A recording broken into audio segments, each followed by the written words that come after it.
You are one decision away from changing your life. And you have to accept that. You're one new meeting, one new relationship, one new contact, one new action, one new decision away from shifting your life from where it is right now to a totally different place. So what's the decision? You already know. I could go backstage now. There's something you've been hesitating on. There's a contact you need to make, isn't there? There's a job you need to quit. There's a relationship you need to engage in. Maybe there's a relationship you need to leave.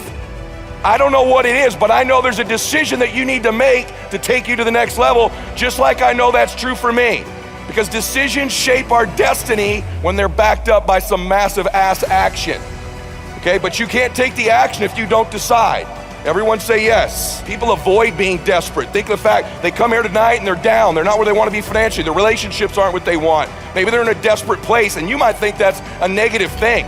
But when you're in a desperate place, you take the best actions. Desperation is a great place to be. Those of you that are achieving, one of the reasons the achievement is slowed down is you've allowed yourself to feel less desperate.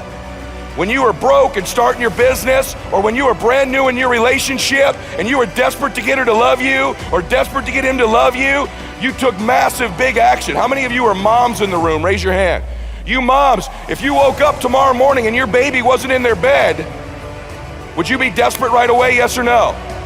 Big time desperation. You wouldn't be thinking about what you need to do. You'd be acting, wouldn't you? You'd immediately make the decision. You'd take massive action. You'd search the house. You'd go into the street. Would you worry if your makeup was on right? How you looked? What people thought about you? You wouldn't, would you? Have to have the perfect plan to go find your baby that's missing. You wouldn't need any of that because you were desperate. When you remove desperation, all this bullshit creeps into your life where you think you have to have the perfect plan and look the perfect way and have the perfect thoughts and be all zen and perfect. What you need is to be desperate. What you need is to get after it. And I want you to get desperate to make that decision. Why? Because our obsessions become our possessions. What you obsess about most regularly, you will eventually possess in your life. The challenge for most people, sisters and brothers, is that we obsess on the things we're fearful of, what we don't have, what we're worried about. And then we end up possessing those things over and over again rather than programming ourselves to become obsessed with what we want, what our dreams are, what we believe we deserve. When we become obsessed about those things, long term, we end up possessing those things. Can I get an amen for that? Yes? Yeah, most of us don't replace the external parts of our lives because those things happen naturally without thought. The external results of our life, in order to replace ourselves with the next best version, requires intention, requires obsession, requires desperation. Everyone with me on that, say yes. So it's not unnatural to change. Your friends that think you're crazy to have started your business or come to a seminar or spend money you don't have, they're the crazy ones. It's unnatural to be the same person you are right now next year. For all of you in here, the 35-year-old you should be gone next year forever, and there should be a brand new, better 36-year-old. You 20-year-olds, there should be a better 21-year-old next year. You should constantly be replacing yourself just like your bones do, just like your lungs do, just like your cells do. It's natural to be replacing ourselves, but we're around people who aren't, so we think it's natural not to. I think you got to find a business you're going to start. And here's what I did. I played a game with myself, and that game was this. If I hit my certain goals in a given month, I think you should go touch your dreams. I think you should live in your dreams. I think that the more familiar you become with your dream or whatever it is you want, the more you can touch it, feel it, and be around it, the more likely you become comfortable in it, the more likely you'll acquire it. And so one of the big things that I did was I would set these goals up, whether it be an income goal or a production goal. This is when I was part-time as an entrepreneur. And I'd say, if we hit X, we're going to go away for one night. And that one night would be to a nice place. It might be like the Ritz-Carlton Laguna Beach, right, where I would go, or the La Quinta Resort in Palm Desert, and I'd do one night of my dream. I'd spend the $300 or $400. My wife would get a nice massage, get a taste of it. And I'd go play golf. And guess who you run into those golf courses? You run into some rich dudes, and I'd run into those guys on the golf course, and I would get to know them for that weekend, that time. So it wasn't golf. You're touching possibility. You're living in your dream. The more you can touch it.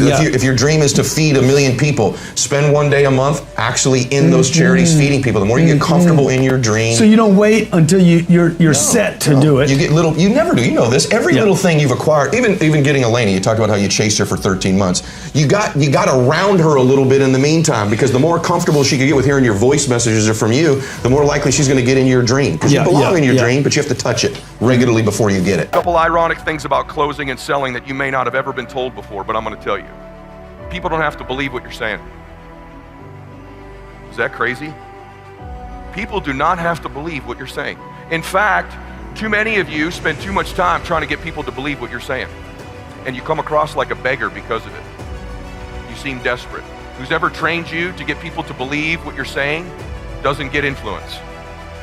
There's a subtle difference that the great ones know. And you've probably never been told this before, but I know it. And persuasion is not about getting people to believe what you're saying. You ready?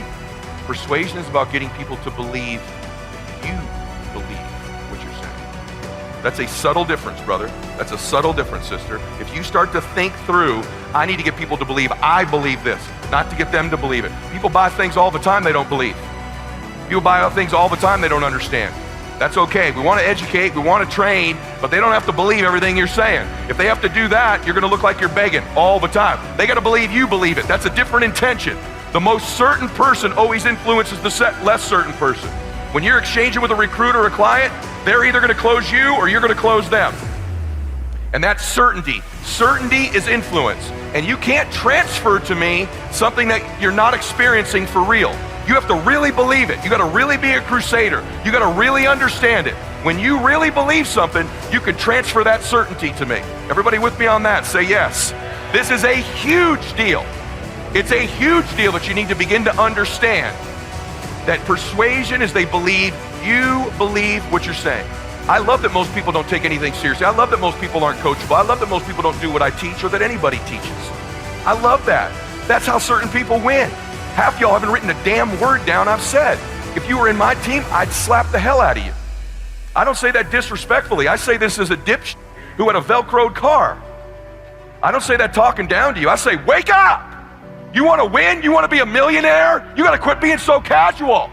You walk slow, you talk slow, you implement things slow, you talk a good game like you're going to be somebody, like you're going to make hundreds of thousands of dollars. You can't even write a note down. You're going to get your ass kicked in business, dude.